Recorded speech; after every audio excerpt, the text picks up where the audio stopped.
ಇವತ್ತು ಬೆಳಿಗ್ಗೆ ಇಲ್ಲಿ ಸೋಮೇಶ್ವರ ಇರೋದು ಒಂದು ರಿಸಾರ್ಟಲ್ಲಿ, ಸಾಯಿರಾಮ್ ರಿಸಾರ್ಟಲ್ಲಿ ಒಂದು ಅಹಿತಕರ ಘಟನೆ ನಡೆದಿದೆ. ಘಟನೆ ಪ್ರಕಾರ ಬೆಳಿಗ್ಗೆ 10 ಗಂಟೆಗೆ 3 ಜನ ಹುಡುಗಿಗಳು ಇಲ್ಲಿ ಈಜುಗೆ ಸ್ವಿಮ್ಮಿಂಗ್ ಪೂಲ್ಗೆ ಎಂಟರ್ ಆಗಿದ್ರು. ಆವಾಗ ಆಡುವಾಗ ಸ್ವಲ್ಪ ಮುಂದೆ ಹೋಗಿ ಸ್ವಲ್ಪ ಒಂದು ಮುಂದೆ ಡೆಪ್ತ್ ಇತ್ತು, ಅಲ್ಲಿ ಒಬ್ಬಳು ಹುಡುಗಿಯನ್ನು ಕರ್ಕೊಂಡು, ಅವಳಿಗೆ ಈಜು ಬರ್ತಿರ್ಲಿಲ್ಲ. ಅವ್ರಿಗೆ ಸೇವ್ ಮಾಡಲಿಕ್ಕೆ ಇನ್ನೊಬ್ರು ಹೋಗಿದ್ರು. ಆ್ಯಂಡ್ ದೆನ್ ಆ್ಯಕ್ಚುಲಿ 3 ಜನಕ್ಕೆ ಸ್ವಿಮ್ಮಿಂಗ್ ಬರ್ತಿರ್ಲಿಲ್ಲ.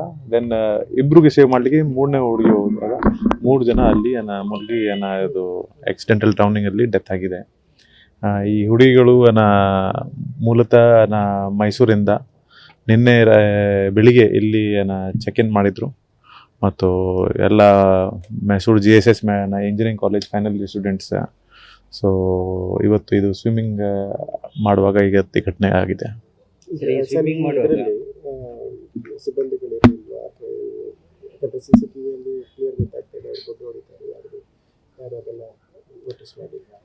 ಸಾಮಾನ್ಯವಾಗಿ ರಿಸಾರ್ಟ್ಸಲ್ಲಿ ಅಥವಾ ಯಾವುದು ಕಡೆ ಸ್ವಿಮ್ಮಿಂಗ್ ಪೂಲ್ ಇದ್ದರೆ ಕೆಲವು ಕಂಡೀಷನ್ಸ್ ಮಿನಿಮಮ್ ಕಂಡೀಷನ್ಸ್ ಇರ್ತದೆ. Safety conditions, life saving equipments ಇರಬೇಕು, ಲೈಫ್ ಗಾರ್ಡ್ ಇರಬೇಕು ಮತ್ತು ಡೆಪ್ತ್ ಮೆನ್ಷನ್ ಮಾಡಿರಬೇಕು.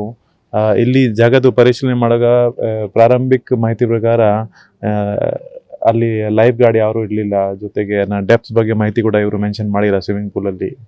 ಸೊ ಇದು ಕೆಲವು ಲೆಪ್ಸಸ್ ನಮ್ಮ ಕೈ ಕಂಡು ಬರ್ತಾ ಇದೆ. ಇದು ಎಲ್ಲ ಫ್ಯಾಮಿಲಿ ಮೆಂಬರ್ಸ್ಗೆ ಕಾಂಟ್ಯಾಕ್ಟ್ ಮಾಡಿದ್ದೀವಿ. ಎಲ್ಲ ಸೇಮ್ ಕಾಲೇಜ್ದು ಫೈನಲ್ ಸ್ಟೂಡೆಂಟ್ಸ್ ಫ್ರೆಂಡ್ಸ್ ಇವರು. ಆ್ಯಂಡ್ ಇಲ್ಲಿ ಈ ವೀಕೆಂಡ್ಗೆ ಬಂದಿದ್ರು. ಫ್ಯಾಮಿಲಿ ಮೆಂಬರ್ಸ್ಗೆ ಇನ್ಫಾರ್ಮ್ ಮಾಡಿದ್ದೀವಿ, ಎಲ್ಲರೂ ಈಗ ಬರ್ತಾ ಇದ್ದಾರೆ. ಸರಿ, ಸಿಬ್ಬಂದಿಗಳು ಇರಲಿಲ್ಲ ಸ್ವಿಮ್ಮಿಂಗ್ ಪೂಲ್ ಜೊತೆಗೆ ಇಲ್ಲಿ ರೆಸಾರ್ಟ್ ಒಳಗಿನ ಸಿಬ್ಬಂದಿ ಇರಲಿಲ್ವಾ? ಇಷ್ಟೊಂದು ದೊಡ್ಡ ಘಟನೆ ಆಗುವಾಗ ಯಾರು ಎಚ್ಚೆತ್ತುಕೊಳ್ಳಿಲ್ಲ? ಈಗ ಕೇಳುವಾಗ ಬರೀ 7 ಜನ ಇಲ್ಲಿ ಕೆಲಸ ಮಾಡ್ತಾ ಇದ್ದಾರೆ. ಸೊ ಅದು ಎಲ್ಲ ಡ್ಯೂಟಿ ಮಾಡ್ತಾ ಇದ್ದಾರೆ. ಸೊ ಖಂಡಿತ ಇದು ಲೆಪ್ಸಸ್ ಇದೆ.